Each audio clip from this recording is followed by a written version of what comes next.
Buenas tardes.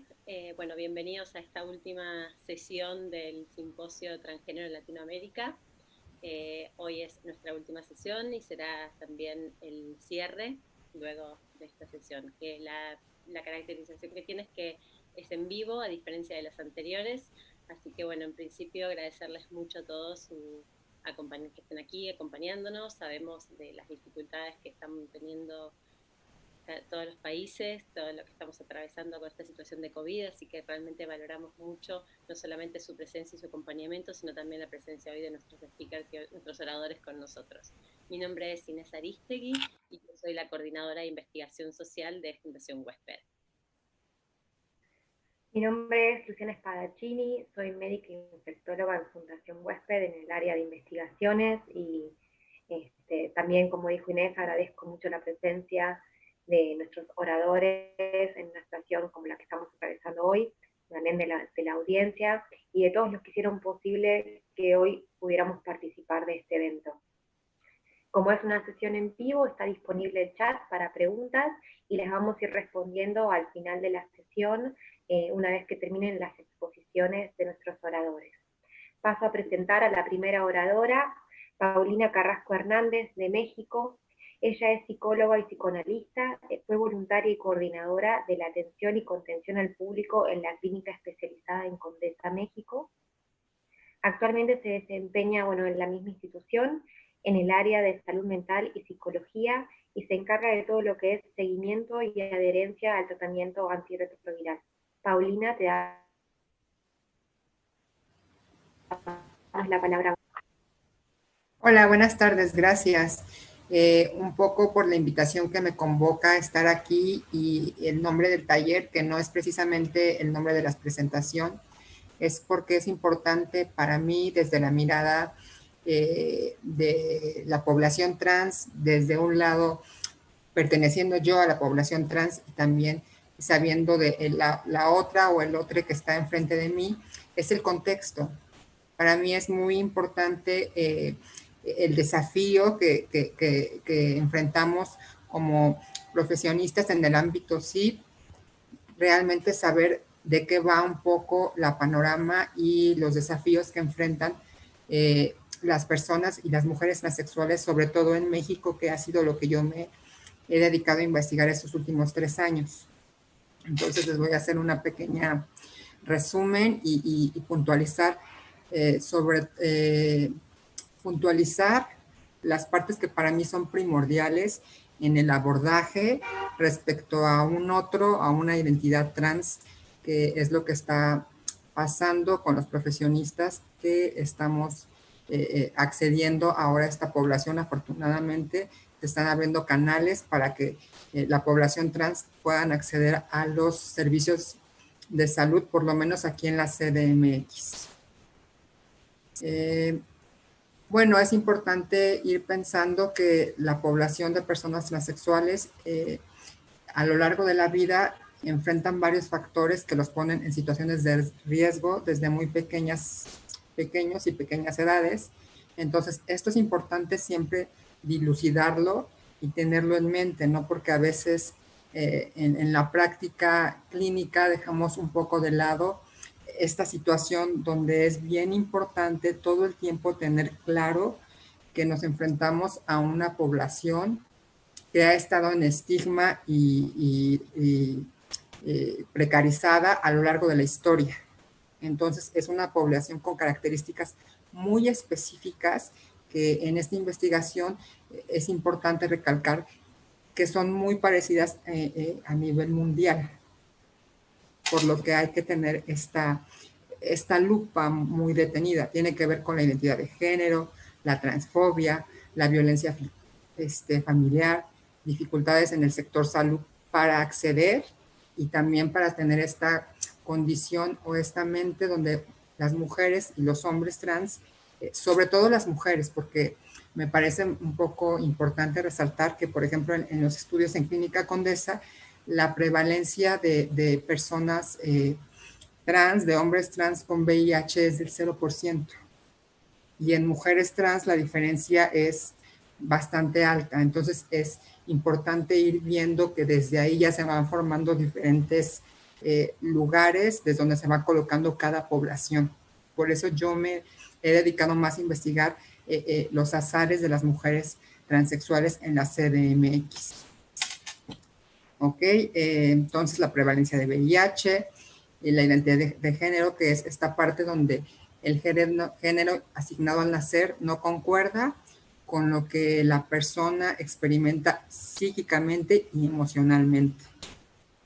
Esto es muy importante porque no hay nada que corregir, no hay nada que curar. En la clínica y en lo que yo me enfrento en la parte privada y pública, siempre recalco esto con mis compañeros profesionales y con las identidades a las que yo accedo. No hay nada que corregir, no hay nada que curar, porque el cuerpo de las personas trans en sí es bello. Ha venido formándose toda una revolución y casi ya está una fórmula de cómo ir atravesando la identidad trans.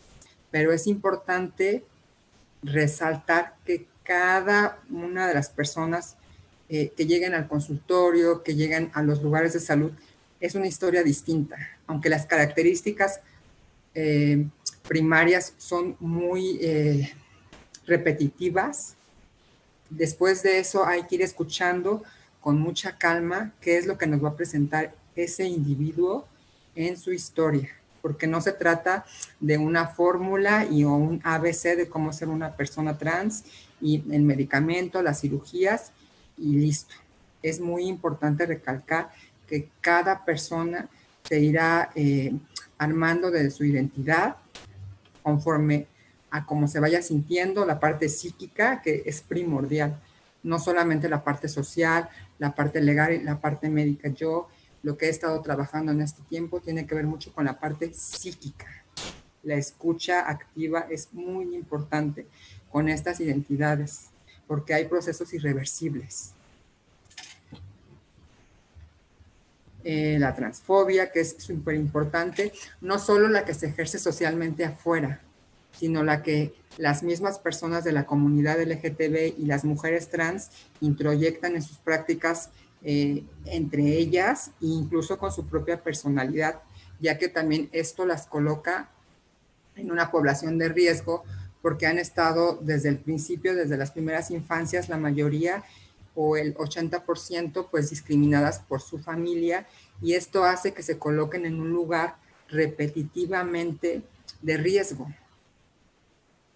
Entonces es muy importante no solo trabajar con la parte social que está afuera, con el estigma, sino el estigma interno que tiene la persona respecto a su paradigma de qué es ser una persona trans, qué es ser una persona.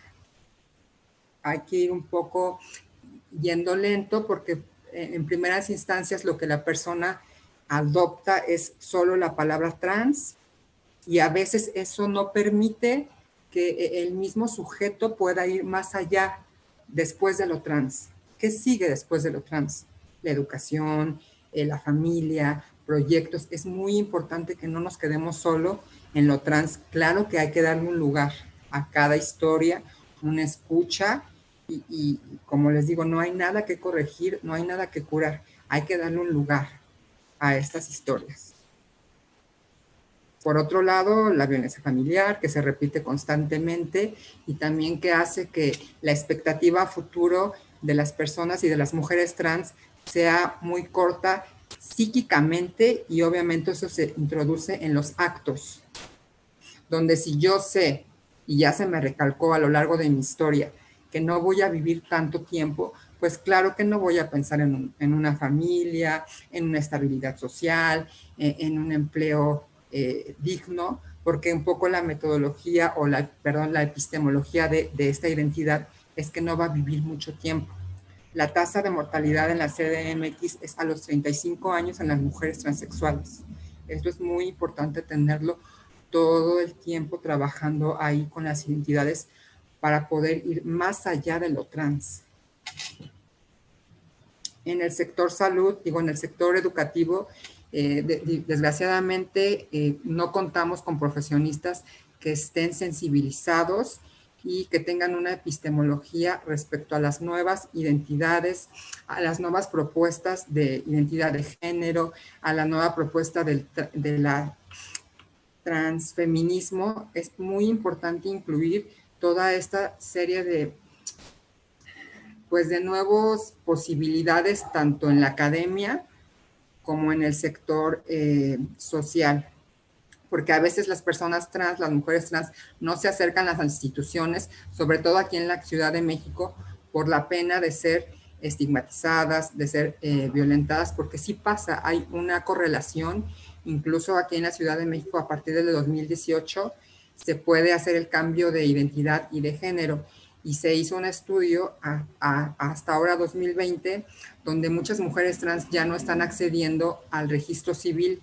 Se piensan dos posibilidades. Una, que se extendió este trámite a otros estados de la Ciudad de México, por lo que quizá ya no hay tanta fluencia de pacientes.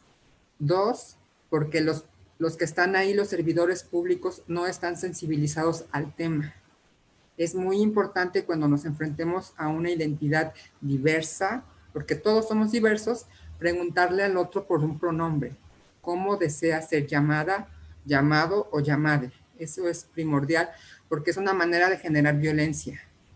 Si uno como profesional de la salud no tiene esta sensibilidad, obviamente que desde ese inicio la persona que esté enfrente se va a sentir violentada, y esto hace que deserten de los procesos terapéuticos, de los procesos médicos, de los procesos legales, porque ellas y ellos y ellas no se sienten identificados y no se sienten seguros ante un profesionista que no está empapado de la diversidad, de los nuevos términos, y también sensibilizado, aunque es una persona. Finalmente somos todos unas personas, y está en boga esta pronunciación de la identidad, pero es importante recalcar que al final del día el que se tiene enfrente es otra persona, un igual.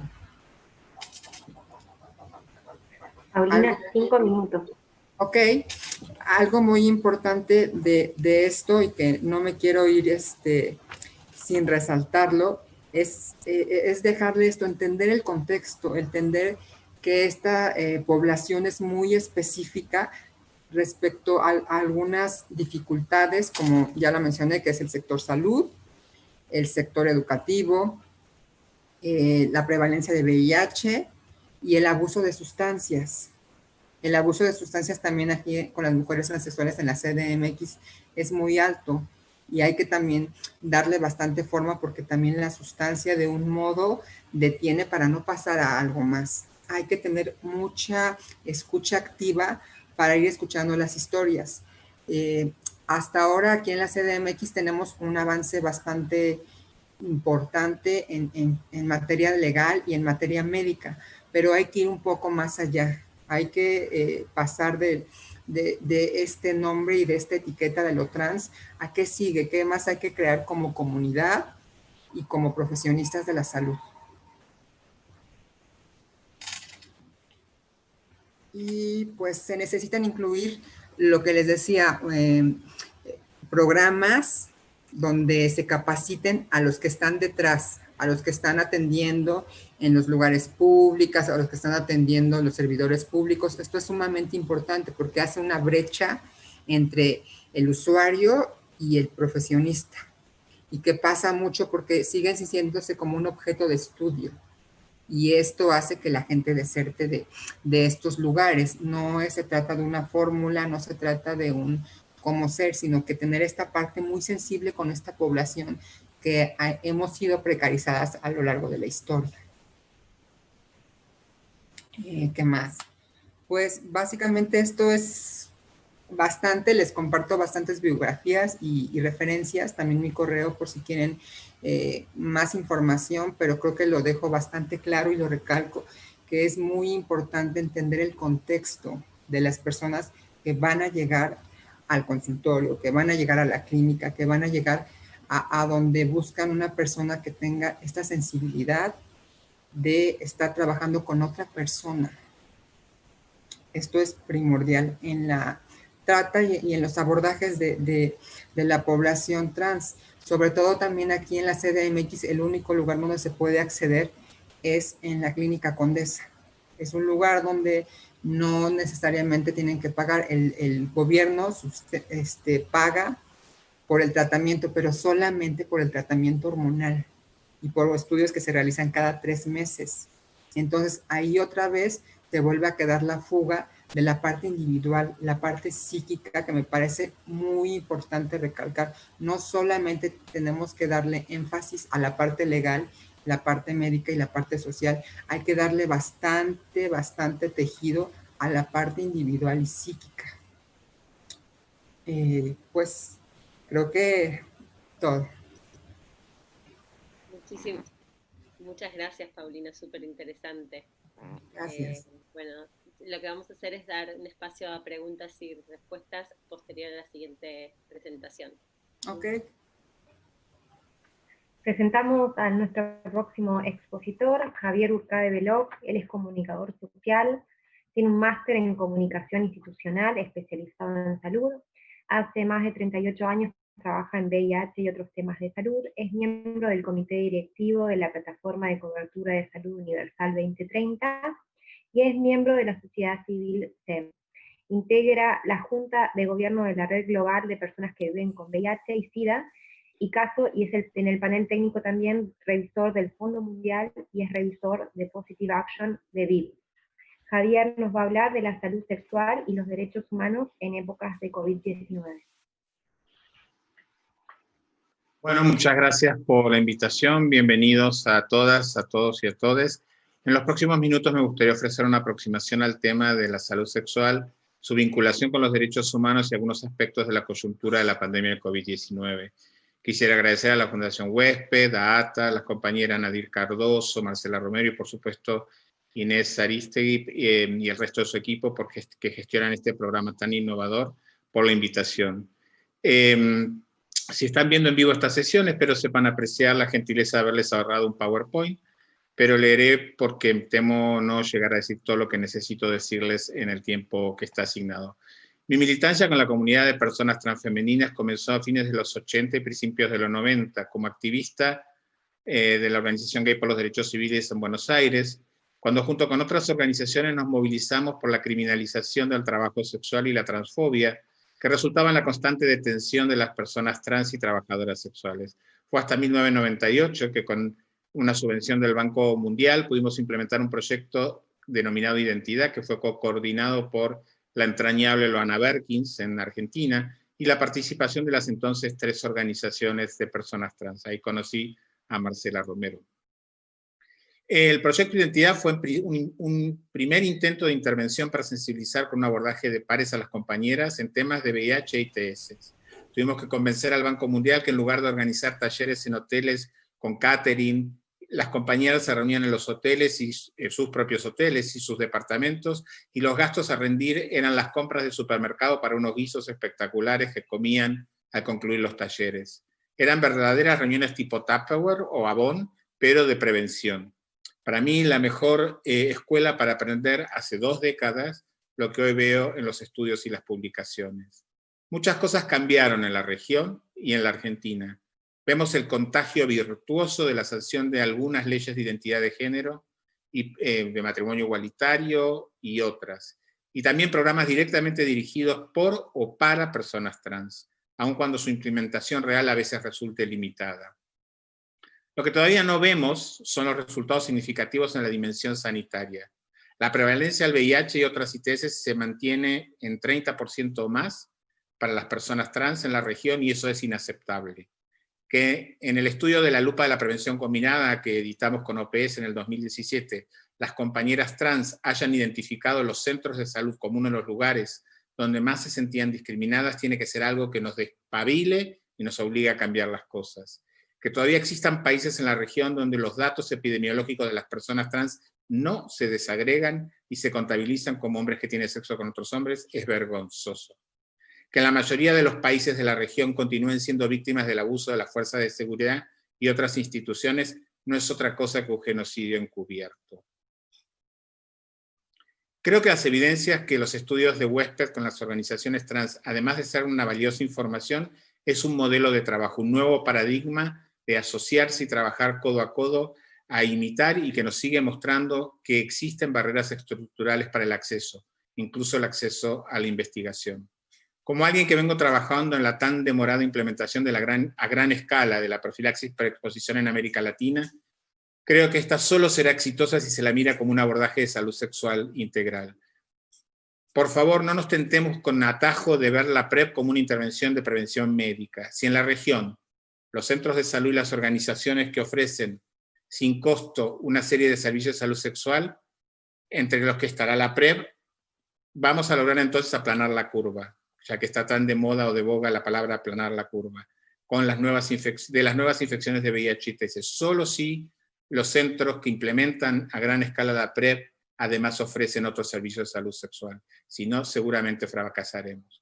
Y por ende, si se ofrecen servicios de salud sexual, también podemos diagnosticar oportunamente y tratar otras ITS como la sífilis, que tanto nos preocupa de repente. No creo que sea necesario crear clínicas amigables, sino servicios amigables dentro de la estructura del sistema de salud pública y comunitaria, porque las organizaciones de la sociedad civil tienen que ser actores claves en la dispensación de servicios. Quizás el incentivo, el anzuelo para que más personas trans, hombres gays y HCH se acerquen a los centros de salud comunitarios o públicos sea la pastilla que previene con altísima eficacia la transmisión del VIH, que conocemos como PrEP. Entonces una persona trans llega a un espacio de pares donde puede acceder a una prueba rápida de VIH, si resulta VIH positiva, acceder a la contención, consejería e irse con el tratamiento antirretroviral del centro unas horas después. Si resulta positiva, por ejemplo, a la sífilis, saldría de la clínica con esa infección ya tratada y su dispensación de PrEP y de condones. Yo creo que la PrEP bien entendida y bien implementada será el incentivo para acercar un número más significativo de personas potencialmente más expuestas a una respuesta eficaz y eficiente al VIH y a las ITS. Y si el acuerdo entre las partes es que para seguir recibiendo la PrEP, las y los usuarios deben realizarse test de VIH y ITS en forma frecuente, no me cabe duda que en el mediano plazo no solo se reducirá el número de nuevas infecciones de VIH, sino también la prevalencia de la sífilis y otras ITS. Estos puntos de cuidado también deben necesitar, estos puntos de atención y cuidado a las personas trans y a otras poblaciones, también necesitan ofrecer intervenciones de diagnóstico y tratamiento de salud anal y otros temas de salud integral que ya han sido cubiertos durante esta preconferencia por otros especialistas. Creo que en algunos países por fin íbamos en esa dirección con acuerdos tácitos de quienes tenían la responsabilidad de la salud sexual de las poblaciones claves.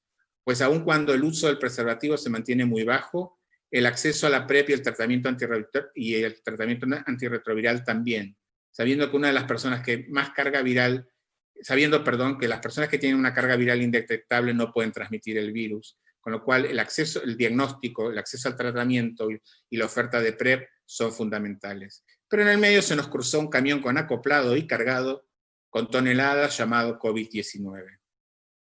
La pandemia dejó en evidencia que una cosa es lo que dicen las leyes y las normas y otra cosa es la realidad. Las personas trans, entre las otras poblaciones vulnerables, entraron en la cuarentena sin poder continuar con su trabajo, en particular aquellas compañeras trabajadoras sexuales. No solo entraron en una crisis alimentaria, sino también se vieron severamente afectadas por las limitaciones en la circulación, incrementando la barrera del acceso a la salud. Y es que nadie pensó cómo se alimentaría una persona trans durante la cuarentena, dónde saldría el dinero para pagar el alquiler, muchas veces a precio vil, que pagan las compañeras en pequeños departamentos o cuartos de hotel, y su salud, incluyendo el tratamiento antirretroviral. Con esa visibilidad hermosamente ineludible que tienen las personas trans, cualquiera que saliera a buscar sus recetas y sus medicamentos, por ejemplo para el VIH, sería objeto de discriminación institucional. Un porcentaje desconocido pero preocupante abandonó el tratamiento en nuestros países. Los números reales los conoceremos más adelante. Aún en aquellos casos donde existía algún tipo de salvoconducto, las personas trans han sido objeto de un mayor escrutinio y actos discriminatorios por inexpertos o perversos uniformados en los retenes de la cuarentena. El hacinamiento en el que viven muchas compañeras no ha ayudado y muchas tuvieron que seguir ejerciendo el trabajo sexual en forma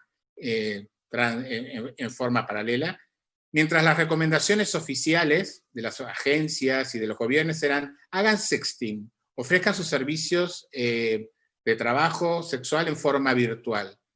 Y yo me pregunto, ¿en qué mundo vivimos? ¿Qué parte no entendimos de la brecha digital en las poblaciones claves?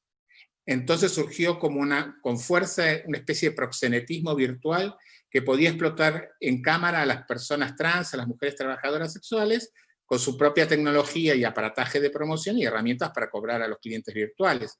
Porque las compañeras trans en un hotel, en una habitación, o las trabajadoras sexuales no tienen forma de ofrecer ese servicio que tampoco, por supuesto, generaba la misma cantidad de ingresos.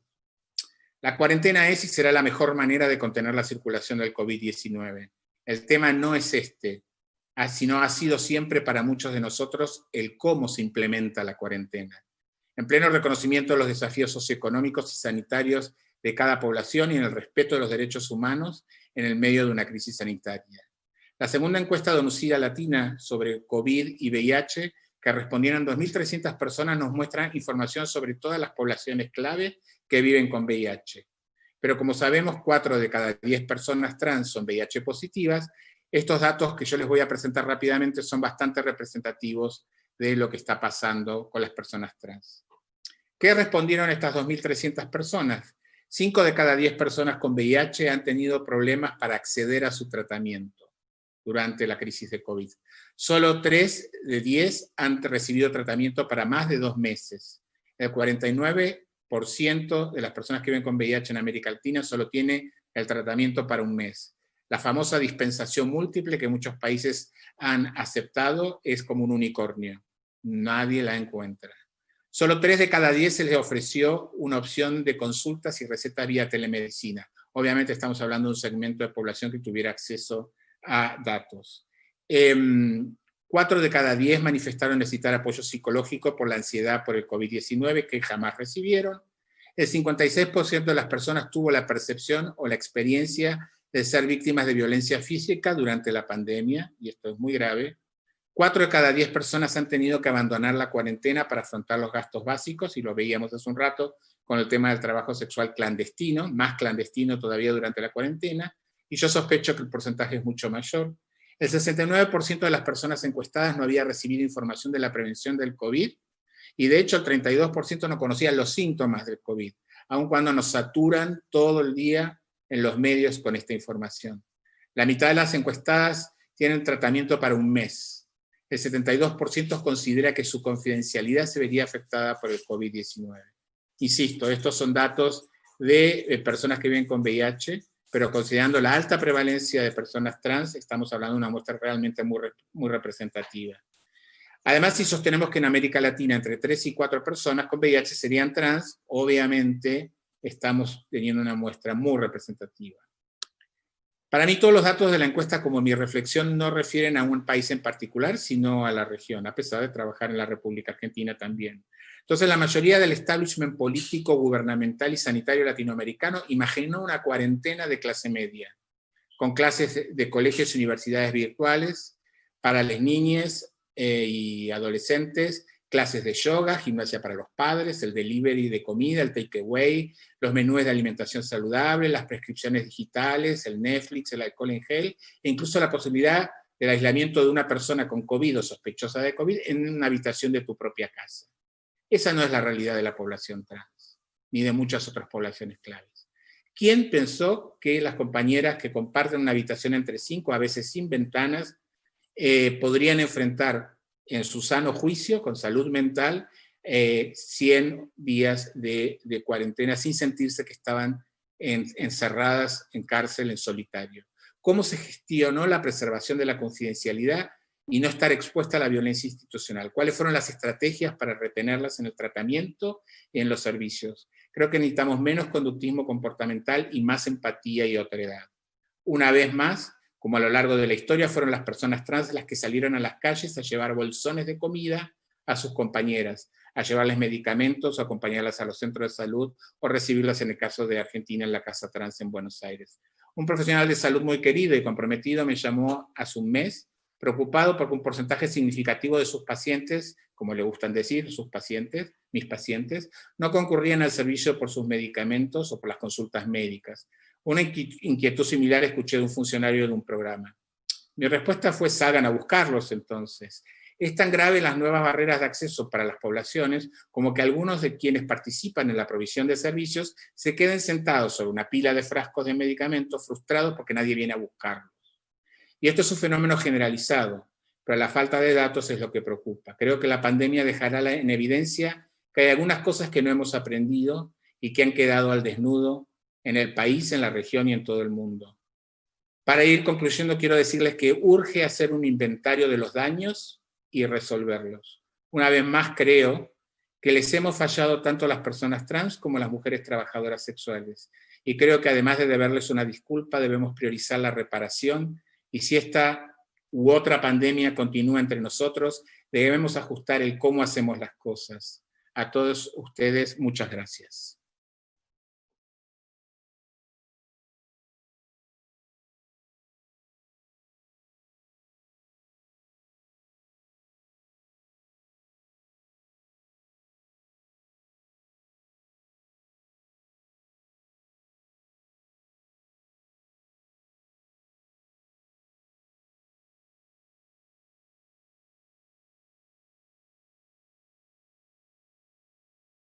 Oh. Bueno, muchas gracias Javier y Paulina por las excelentes presentaciones que hicieron. Abrimos el chat para cualquier pregunta que tengan para hacernos. Vamos a arrancar con algunas de las preguntas que nos ocurrieron. Principalmente arrancamos con vos, Paulina. Te quería preguntar, ¿cuál te parece a vos qué característica de todas las que tiene la población trans es en la que habría que intervenir más para favorecer la adherencia al tratamiento antirretroviral? Pues creo que la primordial tiene que ver con trabajar con sensibilizar a las personas que están dando el medicamento antirretroviral, ya que esto es genera una brecha muy importante para que las mujeres accedan a estos espacios, se sientan cómodas y no vulnerabilizadas. Bien. Paulina, en la misma línea de lo que acaba de preguntar Luciana, una de las cosas que nos gustaría es si vos tenés la oportunidad de hablar con ese profesional de salud que recibe a una persona trans, es decir, cuáles son las 3 primeras cosas que tiene que pensar, cuál es esa empatía que tiene que tener como para poder realmente llevar su mensaje, llevar su atención y hacerlo de modo apropiado. Pues yo creo que número 1, pues una sonrisa ante esta persona que viene ya de un contexto bastante violento. Entonces una sonrisa puede ser la apertura a bastantes cosas, referirse o preguntar cómo deseas que te nombre, ¿no? Porque a veces se presentan con algún documento con antiguo nombre, o quizá en ese momento no tuvieron ganas, porque muchas trabajan en la parte del trabajo sexual y vienen desveladas, y quizá no tengan ganas de arreglarse y están en todo su derecho, pero no por eso uno va a dar por sentado que como se mira es como desea que se le llame. Entonces es importante preguntarle a este individuo o a esta par, ¿cómo deseas que te llame? ¿Cuál es tu nombre?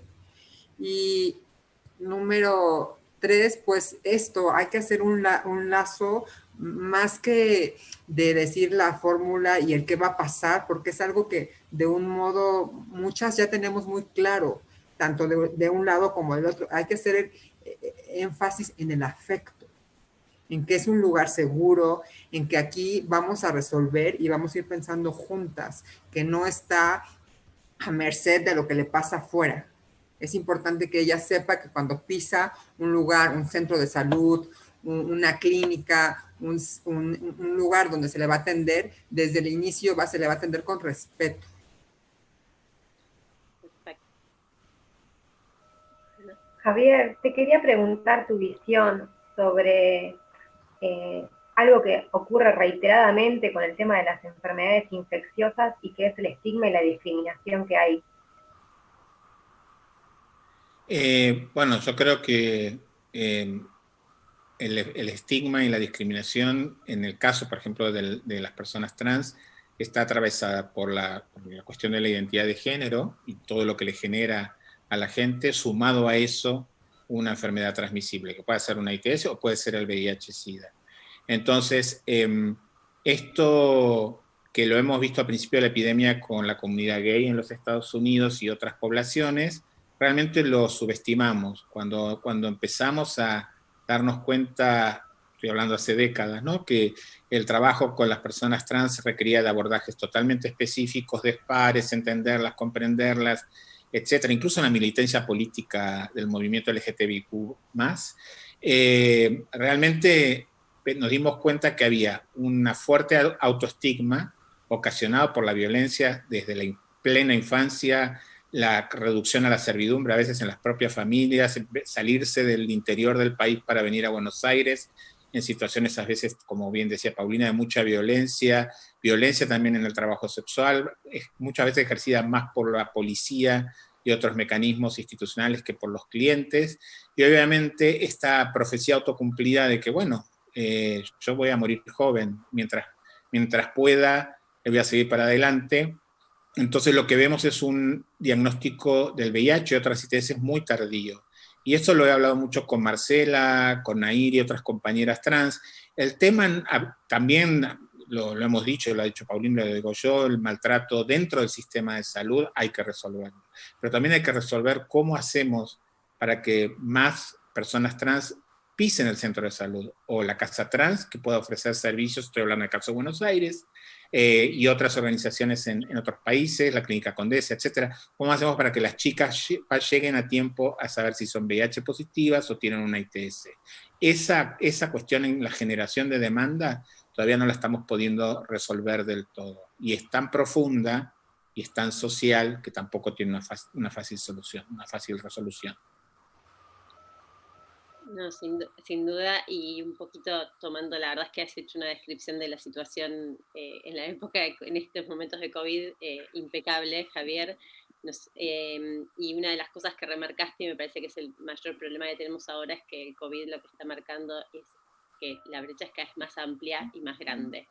En tu presentación fuiste dando algunas opciones de cuestiones que por ahí faltan o se podrían estar haciendo. Entonces queríamos preguntarte un poco cuáles eran tus sugerencias o las sugerencias de todos los grupos que están trabajando para que los sistemas y los gobiernos, pero sobre todo no solo podemos depender del gobierno, sino también a veces somos los sistemas los que tenemos que ir cambiando y qué podemos hacer para ir mejorando.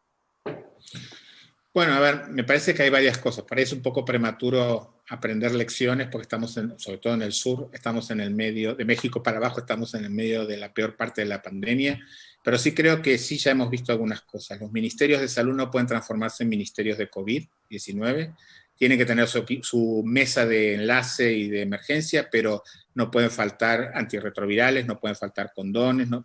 En el gremio en que nos manejamos nosotros. Y esto es una cosa que estamos viendo en muchos de los países. No todo el mundo corre en las secretarías y ministerios de salud atrás del COVID, a veces con mayor o menor tasa de éxito, y se olvidan que hay otras cuestiones de salud que atender. Y me parece también que toda la cuestión de la cuarentena, aun cuando, insisto, ya está probado, y hay muchos ejemplos que la cuarentena es la única, el distanciamiento social es la única forma de contener la transmisión del virus en los meses que llevamos, ha habido suficiente tiempo para ajustar el cómo se hacía la cuarentena. Lo digo por personas viviendo con VIH, por mujeres viviendo con VIH, trabajadoras sexuales, personas trans, gays, HCH, que con el tema del distanciamiento social y la cuarentena tenían que ir a buscar sus medicamentos. Y por ahí no tenían la receta, porque en el hospital le hacían la receta y en la farmacia del mismo hospital le daban la medicación. Entonces salían con las manos libres. Y hemos hablado con mucha gente en los ministerios de salud de Latinoamérica pidiéndoles salvoconductos y otros mecanismos. Y al mismo tiempo tenemos jurisdicciones, incluso en la Argentina, donde se han encontrado la forma del programa provincial de SIDA, de entregar la medicación en moto. Claro, por supuesto, si llega la moto del programa provincial, todo el barrio sabe que vivís con VIH. O sea, no hay fórmulas perfectas. Lo que pasa es que me parece que debemos debe ampliarse los comités de expertos. Me parece que en los países como Argentina y otros en la región que tienen un comité de expertos, debe haber satélites alrededor con otros temas de salud y de derechos para que de alguna manera nos garanticemos de que no estamos poniendo en cuarentena a las personas trans. Eso fue mandar en solitario dentro de un sistema penitenciario a millones de compañeras trans en toda la región. Además, privarles también a las mujeres trabajadoras sexuales del ingreso del que depende su alquiler, su departamento, y en muchos casos alimentan a toda una familia. Entonces, me parece que lo que faltó en estos primeros, digo, por el caso de Argentina, 101 días de cuarentena y no sabemos cuántos más van a ser, es la sintonía fina de darse cuenta que no se trata de decirle a la gente no salgas si no te contagies, porque también el contagio puede ser accidental, y lo vimos con el VIH-Sida, no es culpabilizar a la persona que se cruza con el VIH, sino de alguna manera ver cómo ofrecemos una serie de cuestiones. Poner trabajo sexual en la lista de trabajos precarizados que puedan ser subsidiados por el gobierno es fundamental. O sea, y paro ahí, hay probablemente una docena de cosas que pudiéramos ajustar, respetando que la cuarentena es la mejor estrategia para contener el COVID. Perfecto. Yo me quedé pensando un poco y articulando con la relación entre los dos, es que ambos hablaron mucho, bueno, de la situación también de cómo la cuarentena está afectando la salud mental de las personas, y otra vez, las personas trans quedan bastante más lejos, ya teniendo unas, digamos, como decías Paulina, vienen digamos, con una salud bastante más dañada como consecuencia de todo este estigma, discriminación, agresión, y bueno, con bastante autoestigma también. Entonces, la pregunta era, Paulina, si tienen datos de México, saben cómo está aumentando. Nosotros en general nos preocupan bastante el tema de los índices altos de intento de suicidio en población trans, de depresión. Entonces quería ver si ustedes se ha implementado algo en particular para poder llegar con ayuda de esta forma, que se observa. Meramente como en la parte del gobierno no se ha implementado nada, pero afortunadamente como en muchos países, lo que hace que esto cambie son las políticas civiles. Hacer comunidad, hacer estos grupos donde entre pares se va haciendo justamente un poco de salvaguardo entre ellas. Desafortunadamente, igual en Clínica Condesa se da el tratamiento médico. Cada 3 meses se hace una valoración exhaustiva de exámenes para ver cómo está la parte, si hay VIH, si están llevando un tratamiento de adherencia, si están indetectables, pero se escapa otra vez la parte individual, la parte psíquica, que creo que eso sería algo a empujar en futuras estrategias y políticas, porque me parece fundamental, como decía bien Javier, si somos una población que no tenemos todavía, o sea, que quizás se están implementando socialmente afuera muchas cosas, pero hay que mirar hacia nosotras para ver también qué nos toca hacer como actrices o actores de nuestras propias historias, ¿no? Para que el experto, como lo recalco mucho, el experto en la vida es la persona que está ahí enfrente. Entonces, creo que hay que también empezar a responsabilizar y poner pues una serie de facilidades, porque es muy, muy importante darle a esta parte individual. Les hago una pregunta que nos hace nuestra querida Nadir Cardoso, y es, ¿cuál sería la mejor forma de abordar el estigma que tienen internalizado las compañeras trans? Pues en la fantasía utópica, a mí me encantaría que todas pudieran acceder a un servicio de salud, a una psicoterapia, a una escucha, pero yo sé que hay necesidades primarias que hay que seguir llenando en la población trans, ¿no? La comida, el trabajo, un hogar. Y creo que sería bellísimo que se pudiera poner también como una necesidad básica, un lugar de escucha, un lugar de trabajo en pares, que ha sido este modelo, ya lo usaron un poco con las mujeres afroamericanas en Estados Unidos. Hay todo un libro que se llama La vida normal, donde hablan de toda la técnica que se desarrolló respecto a que este trabajo que se hace de comunidad, también para levantar la voz de las compañeras y compañeros, esto posibilita mucho esta parte del estigma y de poderte ver desde otro lugar. Me parece también primordial que haya referentes de salud, referentes legales, donde empecemos a reconocer que no solamente hay un camino que es el camino mortífero, sino también otro tipo de caminos donde podemos reflejarnos desde pequeños, que también se puede atravesarlo desde otros lugares. Claro, eso ya es pensando en las siguientes generaciones. Quizá en las de ahora hay que, como dice Javier, hay que seguir insistiendo y picando para llenar las necesidades primarias, y dentro de ellas creo que sería primordial la atención psicoterapéutica. Hay mucho que poner en palabras del dolor y el sufrimiento. Muchísimo. Sí, yo agregaría que el estigma es muy difícil de trabajar, y lo digo como persona viviendo con VIH, ¿no? de la primera camada. Es un daño, si quieren, al yo, al sí mismo, que se genera por una mezcla antropológica, cultural y mensajes todo el tiempo, y como varón gay viviendo con VIH en mi caso, en la década del 80. Entonces me parece que, por supuesto, es un proceso interno, pero sí se puede hacer mucho desde afuera. Hay dos cosas, podríamos citar una docena, pero voy a citar dos cosas muy concretas. Una me parece que tiene que ver con la responsabilidad del Estado y de todos. Hay una ley de educación sexual integral, por ejemplo, en la Argentina, que no se implementa. Si los educadores, los profesionales de la educación pudieran identificar personas que de alguna manera tienen una expresión de género diferente y demás, y contenerlas desde la primaria, desde el kindergarten o lo que sea, seguramente esas personas van a llegar a la vida sexualmente activa, a la madurez y todo lo demás, con un nivel mucho más bajo de estigma. Y el liderazgo, yo creo que hay que salir a romper y patear puertas, siempre. El liderazgo que muestran nuestras compañeras trabajadoras sexuales, gays, HCH, personas que usan drogas y personas trans, de rayar la cancha, de ir contra la violencia institucional, la violencia y la discriminación en los centros de salud, es lo que se necesita. Hay muchas mujeres trans que no conocemos, pero que prenden el televisor y ven una entrevista, y eso va de a poquito curando el daño que nos han generado la sociedad, la historia y los mandatos. Entonces, ese liderazgo, ver a la Presidenta de la República entregar un DNI con el nombre que corresponde, con la identidad de género a las líderes, en el caso de Cristina Kirchner en la Argentina, ese es un mandato, un mensaje muy claro anti-estigma y antidiscriminación. Y entonces ese tipo de gestos que parecen políticos tienen un profundo impacto psicológico y social. Claro.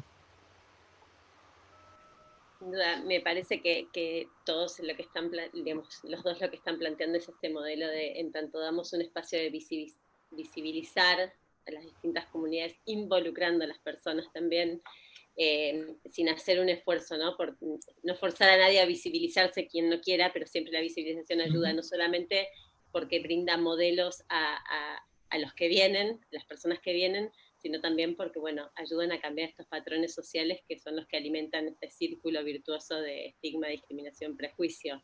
Entonces, la única forma es llevando. Y creo que desde, digamos, como viene surgiendo hasta ahora, el trabajo tiene que ser en conjunto. No podemos seguir pensando en tomadores de decisión por un lado o profesionales que trabajan como expertos desde otro lado, sino la verdad es que la comunidad tiene que estar involucrada en cada instancia, en cada momento, y pensar juntos las mejores soluciones, porque si no nos está pasando, bueno, como veíamos ahora un poco con el tema de los derechos y los accesos, imposible acceder cuando uno no tiene los recursos, y quien toma las decisiones no toma decisiones para damnificar a otro necesariamente, sino que a veces desconoce cómo implementar algunas cosas o cómo repercute cuando no conoce la realidad del otro, o sea, no la puede prever. Y en esto, Javier, te quería preguntar también si hemos escuchado que hay un poco más de denuncias con respecto a lo que es violencia institucional, con este rol de las fuerzas de seguridad controlando el cumplimiento. ¿Vos cómo se está dando en todos los países de Latinoamérica? ¿Qué se ha escuchado al respecto? A mí me alarma profundamente que hay pocas denuncias, ¿no? Porque además hemos soltado a la calle, lo digo con todo respeto, un montón de funcionarios de seguridad recién salidos de la escuela sin ningún tipo de capacitación, no porque alguien que tenga 40 años de profesión está más sensibilizado, pero veníamos haciendo todo un trabajo de sensibilizar a la fuerza de seguridad en cuestiones de género, de diversidad, de un montón de cosas, ¿no? Víctimas de violencia sexual, etcétera, y obviamente nos vemos forzados a controlar masas importantes de gente que no deben salir a la calle, o si deben salir a la calle es por una cuestión especial, como es ver un médico, retirar un medicamento.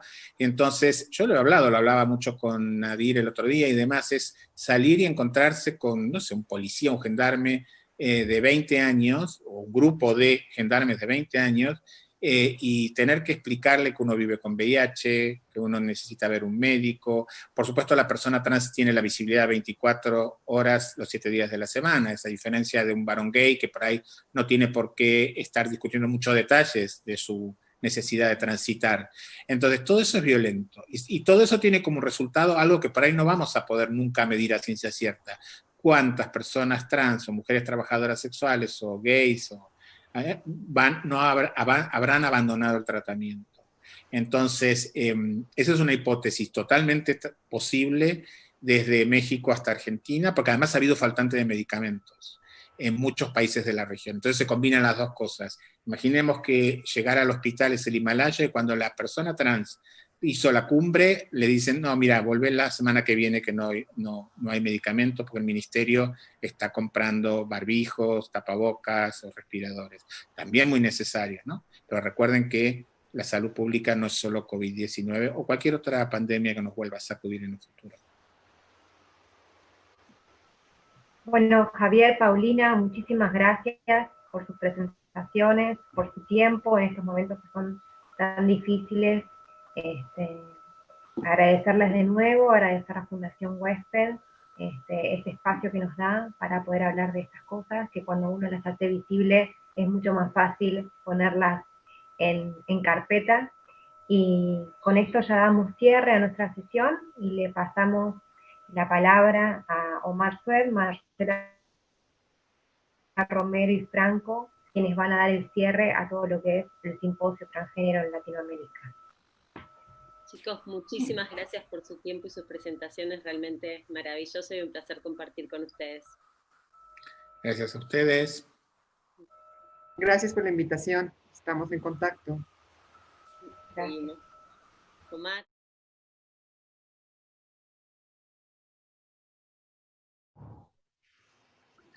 Bueno, muchísimas gracias por todos los que están todavía conectados. Acá yo tengo el placer de estar con dos amigos. Yo soy Omar Sued, el director de investigaciones de la Fundación Huésped, que en este simposio trans, cerrando este simposio trans y agradeciendo a toda la gente que ha participado. Y estoy aquí con Marcela Romero representando a Red Flag Trans y a ATA de Argentina y a Casa Trans también, que cumplió años recientemente y que tenemos el orgullo de estar con ella aquí. Y con Franco Boba, activista, docente de la universidad, médico también, y integrante o coordinador de la Comisión de Salud de Ciclo Positivo, que también un placer empezar a vernos más seguido en este tipo de actividades. Entonces, bienvenidos a todos hoy, y bueno, les paso para que hagan los saludos, las presentaciones, y yo los voy a tirotear con preguntas estos 20 minutos que tenemos de cierre para, de algún modo contextualizar y resumir este simposio. Marcela. Bueno, buenas tardes a todas, todos y todes. ¿Se escucha? Sí, perfecto. Sí. Bueno, agradecer a Huésped por la invitación, a todos. La verdad que es un orgullo estar acá. Recién lo escuchaba Javier, otro compañero ahí de lucha, por supuesto, siempre presentando. Esta vez no presentó PowerPoint, pero estuvo bueno igual todo lo que presentó. Muy bueno lo de Javier, también lo de la compañera de México, y yo más o menos estuve escuchando lo que decían y quiero agregar la situación de la población trans en Latinoamérica, la situación de las compañeras frente al COVID-19, y el diálogo que tengo con mis compañeras me decían, Marcela, el COVID-19 vivimos toda la vida, vivimos en el COVID-19. Toda la vida vivimos en cuarentena. ¿Por qué? Porque siempre tuvimos restricciones para salir a la calle, para salir a comprar la alimentación, para vivir, para acceder a los servicios de salud.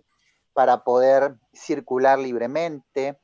Y yo decía, bueno, pero nos tenemos que cuidar porque el COVID, y tenía mensajes con las compañeras, y las compañeras me decían, sí, esto es como el mensaje de los presidentes, quédate en casa, y vivimos en una habitación 5 compañeras juntas, donde no tenemos acceso a la alimentación, donde no tenemos el acceso a los beneficios que a lo mejor accede en otra población.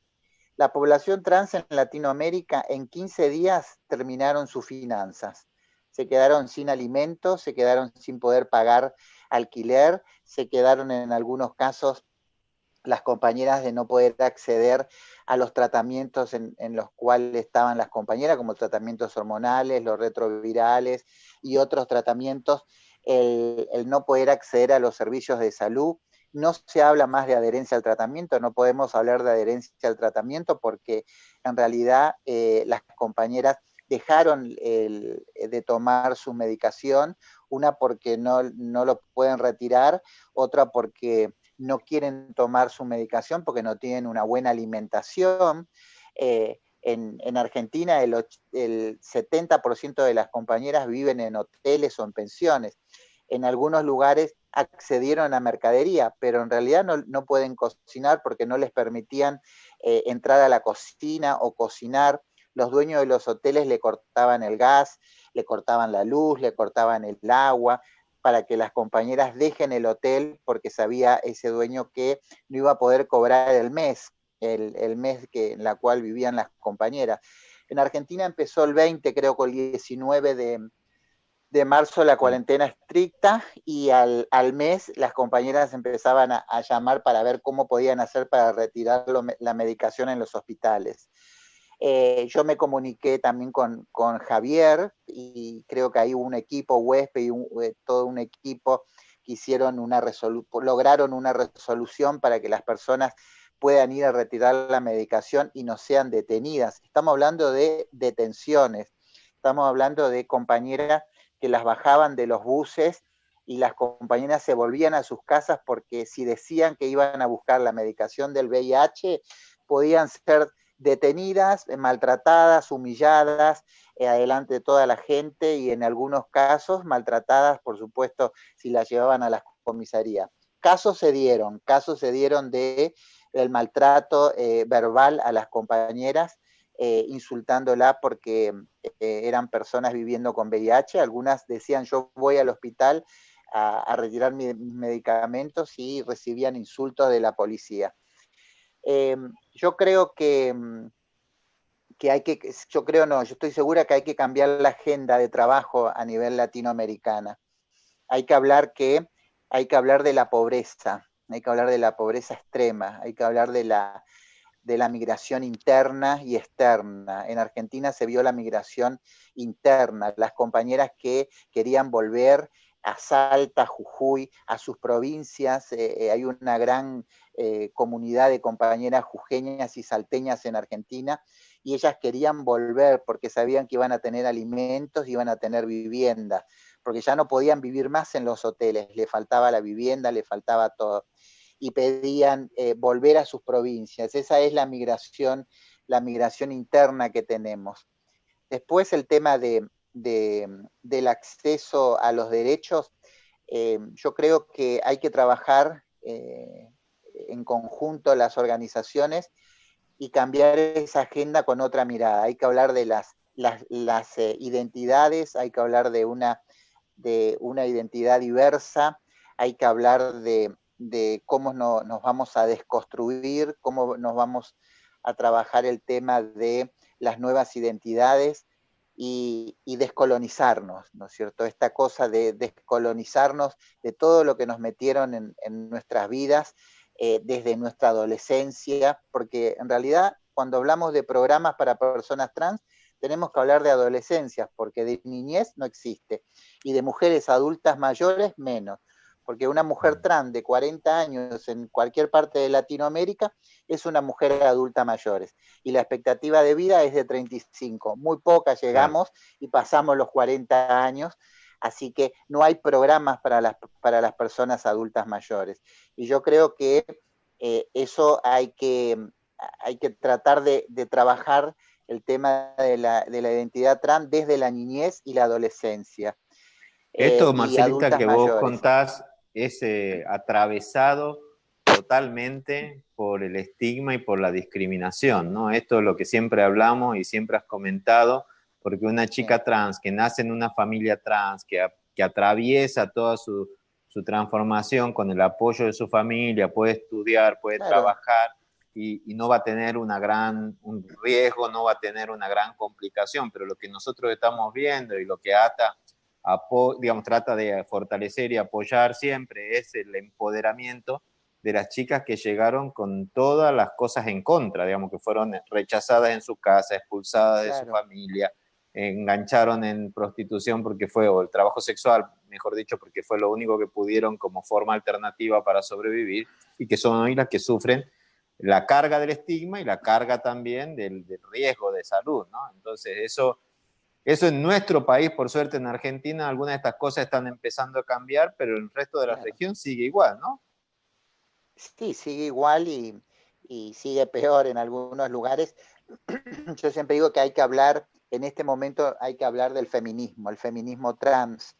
Hay que desconstruirnos también nosotras. Tenemos una cultura, venimos de una cultura, mi generación y 2 generaciones anteriores venimos de una cultura machista, patriarcal. Yo me crié hasta los 13 años como Marcelo, entonces absorbí toda esa cultura machista. Claro. Y Cuando la me refleja uno construyo sin como una querer. mujer trans, cuando me construyo como una mujer trans, ¿qué hago? Me pongo al servicio del machismo. Me hago senos, me hago cadera, me inyecto cosas, me automedico, porque yo tengo que satisfacer a ese macho, ¿no es cierto? A lo que mi cultura en la cual yo vengo, lo vi y viví toda mi adolescencia como varón para poder. Entonces, esta parte es donde tenemos que descolonizarnos, porque la verdad que eso nos hizo muy mal, nos hace mal a las personas trans, porque no supimos realmente lo que es la salud sexual y reproductiva, no supimos lo que es el placer. Muchas de mi generación, y voy a hablar de otra generación anterior que la mía, esas 2 generaciones nos privamos de un montón de cosas, nos privamos de poder ser madres, nos privamos de un amor con otra mujer trans, de tener una pareja con una mujer cis, de tener un hijo, nos privamos de todo eso, porque el machismo no nos dejó, porque se supone que el machismo, nosotras nos construimos para ese machismo, y se supone que vos tenías que tener solamente relaciones con hombres, cis, tenías que tener relaciones, entonces todo eso no pudimos disfrutar, no pudimos conocer nuestros cuerpos, no lo pudimos disfrutar.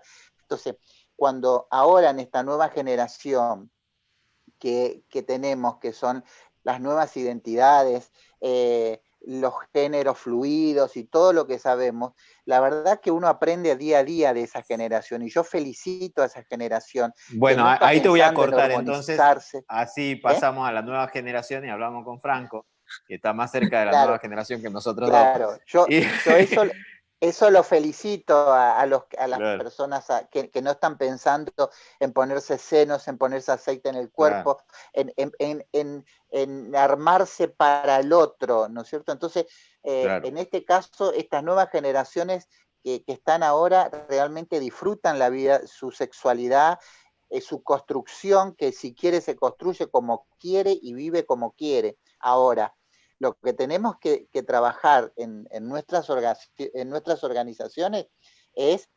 descolonizarnos, como dije, yo continuamente hablo de eso, porque a nosotras nos llegó muchas cosas de afuera en mi generación.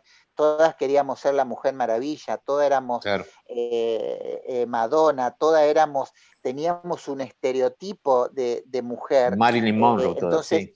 Claro, Marilyn Monroe. Entonces todas teníamos ese estereotipo y eso nos hizo mucho daño, nos hizo mucho daño. Sí. Y todo lo que se hizo en Latinoamérica, como yo digo, solamente se habló de la salud, ¿cierto? Sí. Y cuando se habla de la salud de la mujer trans, se habla solamente del VIH. No se habla de una salud integral, no se habla de un estado presente donde sostiene a esa mujer, creo que recién lo decía vos, Omar, desde la niñez y la adolescencia. porque la verdad que muchos dicen la expectativa de vida de las mujeres trans es de 35 años. Si empezamos a ver la lista de crímenes y muertes por ausencia del Estado, en este momento en Latinoamérica se mueren compañeras de 20 años. Claro. Por un tema de salud y por los crímenes de odio. Ese fue un estudio del 2007 que se hizo en Argentina, el primer estudio de vigilancia epidemiológica. Se tendría que hacer otro estudio, pero la realidad es que uno ve los crímenes de odio y las muertes por ausencia del Estado son de 20 años para arriba. Entonces, y ese es un estudio pendiente que tenemos hace 2 años buscando financiamiento. Es un estudio que creo que lo hablamos. De muerte en Argentina, la causa y no hemos logrado conseguir interesar a alguien para financiar esta investigación. Pero déjame que lo deje hablar un poquito a Franco, porque creo que vos pusiste un punto acá que es crítico, que es que la sociedad se ha ido modernizando y las nuevas generaciones tienen más posibilidades de disfrutar sus elecciones sin tantas restricciones. ¿Pero esto es realmente así, Franco? ¿O cuáles son todavía las barreras que hay, sobre todo de los jóvenes, y en particular los jóvenes trans también, los trans masculinos, los trans fluidos, en el acceso a la salud? O al acceso al disfrute, no de la salud, como dice Marcela, al disfrute de la vida en general, a la falta de discriminación y obviamente después también a la salud, ¿no? Totalmente. Quería arrancar igual agradeciendo a la Fundación Huésped, agradeciéndote a vos, Omar, a Marcela, a Nadir Cardoso también, a la IANS por este espacio de visibilidad para la juventud. La participación juvenil es real en estas circunstancias, y además agradecerles porque son, en el caso de tuyo, Omar, y de Marcela, son personas que admiro mucho, tanto como médico como activista, así que quería arrancar agradeciendo. Y si me permitís, antes de responder, una pequeña aclaración, de decir que yo no soy una persona trans, soy un varón cis gay, por lo cual todo lo que voy a decir no son opiniones de los colectivos trans ni de personas que viven con VIH. Todo lo que voy a expresar tiene que ver con el trabajo colectivo que hacemos desde Ciclo Positivo, trabajando de forma directa con poblaciones que ven vulneradas sus derechos, como escuchamos durante toda la preconferencia, todas las situaciones en las que se ven vulnerados los derechos a lo largo y a lo ancho de Latinoamérica, específicamente de las personas trans y de las personas que viven con VIH en general. Y bueno, por eso accedía al espacio. Franco, está buenísimo la aclaración. Yo también aclaro que digamos, tengo mi conflicto de interés con ese tema. Tampoco no puedo hablar en nombre del colectivo trans tampoco soy trans, y nos comprometemos. Hemos hecho una apuesta y un compromiso a incorporar diferentes visiones desde la génesis de los proyectos acá en la Fundación, y como Ata lo sabe, estamos intentando incorporar más visiones y más voces todavía, así que esperemos que en el próximo simposio trans, además de estar Marcela, Nadir, estén también voces de otros colectivos trans y trans masculinos también. Seguido esto te dejo seguir, perdón. No, es excelente, porque hay que tomarse tiempo para poder decir estas cosas. Y hablando un poco de barreras, a mí me surge pensar lo que toda persona joven quiere. Persona joven, queremos un trato digno, queremos que nuestras identidades se respeten, queremos oportunidades de desarrollarnos como personas, poder trabajar, poder ir a la universidad, libertad, libertad, libertad, libertad ir a donde queramos, de acceder a lo que toda persona accede. Y cuando una persona joven en diferentes situaciones de vulnerabilidad, y una persona trans, hay que decir, una persona joven trans, cuando quiere acceder a todo esto que dijimos, se encuentra con una barrera que es la mirada del otro, a veces discriminatoria, pero muchas veces no es solamente una mirada, sino que es no poder acceder a un turno, no poder acceder a un hospital, no poder acceder a que te llamen por tu nombre, no poder acceder a que tu familia te acepte en tu casa, no poder acceder a una casa. Entonces, lo que va pasando cuando la sociedad no está preparada, y eso es duro de decir, porque ¿por qué la sociedad tiene que estar preparada para las personas? O sea, las personas tenemos todos los mismos derechos, y sin embargo, lo que ven estas personas es destruida la esperanza de progreso y de futuro, que es lo que todos los jóvenes albergamos y es por lo cual vivimos. Entonces, yo creo que la barrera fundamental a la que nos enfrentamos los jóvenes, y eso va también, y sobre todo creo, a las poblaciones trans, todo lo que venimos escuchando en la conferencia, es la falta de esperanza. que es sobre lo que tenemos que trabajar. Creo que tenemos que trabajar en esto que decías recién, de incluir a todas estas voces, de incluir los espacios, trabajar a la par, al lado, para poder articular a las personas a todos los espacios en los que trabajamos por los derechos humanos de las personas, sobre el derecho a la salud en particular, ¿no? Pero entendiendo que no hay derecho a la salud sin educación, trabajo y todo lo demás. Y sin identidad. Yo quiero también de alguna manera agradecer a las políticas públicas en Argentina, porque ahora uno empieza a ver el personaje trans en la vida normal y real en algunas novelas, algunas las toman un poco no tan como quisiéramos, pero algunas no. Pero también empezamos a ver personas trans trabajando con dignidad en trabajos, digamos, también como comunicadoras sociales, en programas de televisión, en algunos noticieros. Entonces eso es una señal de normalidad muy importante para que las chicas trans, los chicos trans desde chicos vean sus otros modelos sociales también, que sepan que hay otras salidas, ¿no? Y que no necesariamente se tienen que conformar con adaptarse al que el resto de la sociedad quiere de ellos. Entonces, te hago una pregunta, Marcela. Vuelvo a Marcela para preguntarte, ¿cuáles crees vos, Marcela, que va el COVID, digamos, esta epidemia o esta pandemia nos va a traer de positivo, si es que hay algo de positivo? Vos decías ahora, antes nos decías que las chicas trans están en cuarentena por siempre, porque nosotros lo escuchamos, que nos dicen, no quieren salir de día para no ser maltratadas, salen de noche solamente a trabajar. Pero ¿qué crees que podemos lograr sacar de positivo, si es que hay algo que podamos encontrar de positivo? Yo creo que de positivo va a quedar en Argentina, voy a hablar de Argentina, de positivo va a quedar de que está bien claro que el Estado no está preparado para contener a una población excluida totalmente. Yo te hablo de positivo porque lo veo de Creo esa que es forma. positivo saber que tienen que invertir mucho más. Claro, van a tener que invertir en el casa a casa, en el detectar, en el buscar invertir. los casos. Vos fíjate que a nosotras no nos llamaron para ser parte del comité de urgencia alimentaria. No nos llamaron a la población trans. No hubo un plan de trabajo en donde se podía trabajar con acciones diferentes. No pedimos las mejores, pedimos diferentes, no nos llamaron. Y las acciones que se hicieron fueron acciones para todos iguales, y no, porque hay un tema que el acceso, yo te cuento una experiencia. Las compañeras iban a comer a los comedores de la ciudad de Buenos Aires, y cuando llegaban, antes nunca iban, pero con el COVID empezaron a ir, cuando llegaban les decían, no, mira, no hay más comida, tenés que llamar al 140 y no sé cuánto para que nos traigan ese plato de comida más que, no, mentira, era discriminación pura. Es discriminación encubierta, claro. De parte de lo comunitario. Entonces las compañeras llamaban a la organización y decían, estoy pidiendo un plato de comida y no me lo quieren dar.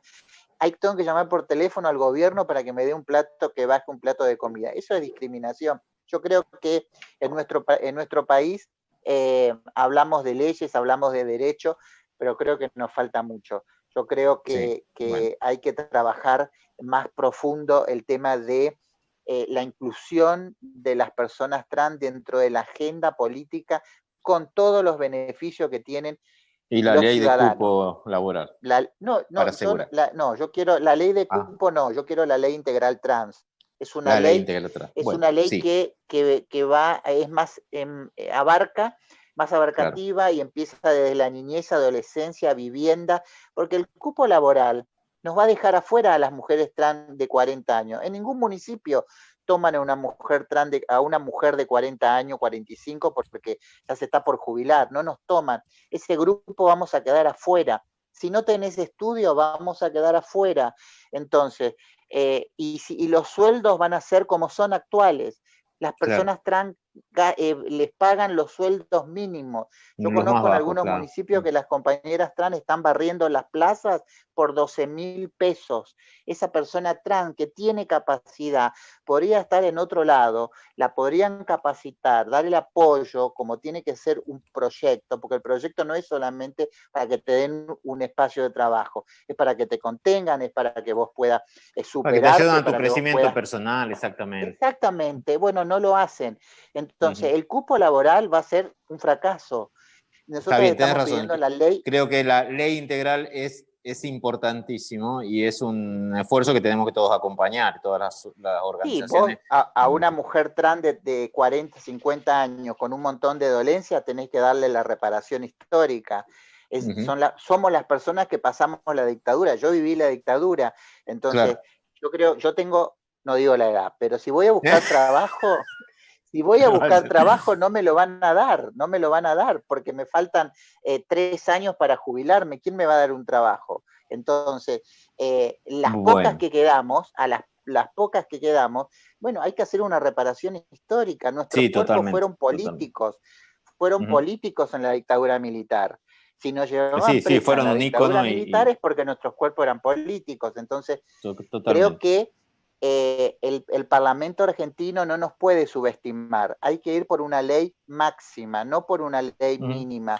Bueno, pero así lo logramos con la ley de fuertes y identidad, lo han logrado, con la ley de identidad de género. Ustedes lo han logrado con la ley de identidad. Claro, con la ley de identidad de género podemos adoptar, podemos acceder a otros beneficios. Y estamos, entonces, digamos, el beneficio de una ley, ahora, el beneficio de una ley en un gobierno nacional y popular tiene que ser para esas compañeras que están ahora en el frío, muriéndose de frío, parada en las esquinas. Ese es el beneficio de la ley. Claro. ¿No es cierto? Pero bueno, esperemos. Pero lo dejamos ahí y le pedimos a Franco ahora, antes de cerrar, así podemos también con Franco saber qué es lo que crees vos que es lo prioritario que hay que hacer o responder, 2 minutos, y que nos cuentes también qué vas a hacer en el Global Biblia este año. ¿Sí? Sí, por supuesto. Disculpa que estaba como muy pensando en lo que estaba diciendo Marcela, porque realmente es tremenda. Yo también, pero nos quedan 3 minutos nos quedan. Entonces mal, pero reactivo. Bien, pero tiene que ver igual un poco con esto, porque qué es lo que proponemos como, qué nos parece que es prioritario, por todo esto que decía Marcela. Hay una cuestión central en la respuesta al VIH, por ejemplo, que es la adherencia. Y hay que tener un motivo para vivir, para adherir al tratamiento, nos parece. Y dado que estuvimos hablando del impacto del estigma estructural, el impacto de la discriminación, como organización nos parece que es momento de hablar en estos espacios y en todos de estrategias que sean efectivas para tratar la discriminación. Y creemos que una herramienta de la respuesta al VIH es la campaña de Indetectable es Intransmisible. En ese sentido vamos a estar en el Global Village presentando la campaña Igualí de Ushuaia a La Quiaca, porque Igualí de Ushuaia a La Quiaca es una campaña que está pensada en las desigualdades de un país y en los desafíos de un país federal como el nuestro, en el que generamos una alianza con la Red Argentina de Jóvenes y Adolescentes Positivos. Estamos gestando una alianza de más de 60 organizaciones a nivel territorial, porque nosotras creemos que el mensaje de Igualí a priori es un mensaje muy técnico, muy científico, muy de privilegio para poder entenderlo, pero que tiene un poder inmenso y un poder que no está siendo lo suficientemente explotado. Entonces, trabajando articuladamente con un trabajo comunitario verdadero, ¿no? Como organización basada en la comunidad, creemos que es desde cada comunidad y haciendo un trabajo en red real, que vamos a poder hacer los formatos adecuados para que este mensaje impacte en todas las personas. Entendiendo esto, que es todo lo que venimos charlando, que la discriminación es la fuerza que intenta dejarnos afuera a todas las poblaciones clave. Entonces, ante esto, tenemos que responder, porque la respuesta al VIH no puede ser solamente mejores herramientas diagnósticas ni tratamientos que se puedan tomar más confortablemente. También tiene que ver con trabajar el problema del estigma y la discriminación, y bueno, acá vemos una oportunidad y abrazamos el trabajo conjunto entre organizaciones de la sociedad civil, profesionales de la salud y gobiernos, que es un poco el trabajo que queremos encarar y que estamos encarando.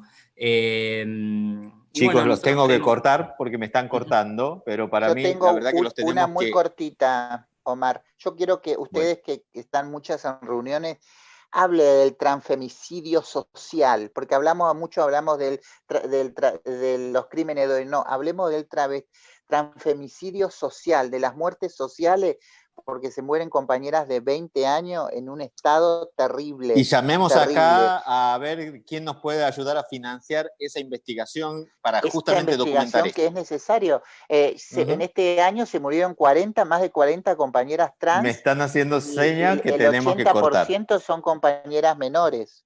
Pero los convoco a los dos a hacer webinar de esto en la Sociedad Argentina de Infecto, en la Fundación Huésped o en cualquier espacio que tengamos. Déjenme no cortar sin antes agradecer al equipo de eventos, a Nadia, a Micaela y a toda la gente también que estuvo trabajando en Fundación Huésped. Muchas gracias a VIP por el sponsoreo para este espacio. VIP, sí. Muchas disculpas a la gente por los problemas técnicos que hubo el primer día de la transmisión desde la IAS. Y bueno, finalmente pedir, digamos, de alguna manera recordar a todas las mujeres trans que han fallecido, pero también a las activistas en particular que han estado poniendo su cuerpo para esto, y un recuerdo a Amanda, que falleció justamente por COVID, ¿no? Que es un ejemplo para la región. Muchas gracias a Inés Aristegui, que lleva adelante todos estos programas con Nadir y todo el equipo en conjunto con Marcela en Casa Trans, y gracias Franco, y ojalá que hagamos muchísimas cosas juntos. Muchas gracias a todos y nos vemos el año que viene, pero seguro nosotros antes. Gracias.